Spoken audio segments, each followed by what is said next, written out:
So yan, magandang araw sa inyo mga boss. Magandang Lunes, March 23. Eto, nakadalawang booking pa lang tayo.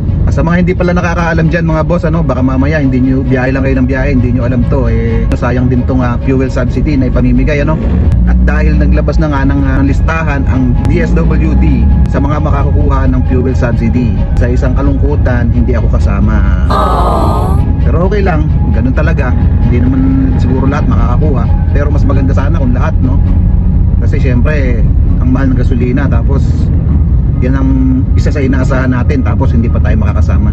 So andyan mga boss, ilalagay ko sa comment section yung mga link ng mga lugar, mga taga saan kayo, i-check nyo na dyan mga boss, baka nandyan na yung mga pangalan ninyo. At isang paalala, dahil ang pagkuha nito ay base sa inyong surname, may pang umaga, may pang hapon. I-check nyo boss yung mga surname nyo, kung pang umaga ba kayo o pang hapon. Kasi baka mamaya pumunta kayo ng umaga, panghapon pala kayo, sayang yung oras ninyo, di ba? Good luck sa mga nasa listahan. Ingat kayo lagi sa biyahe. God bless.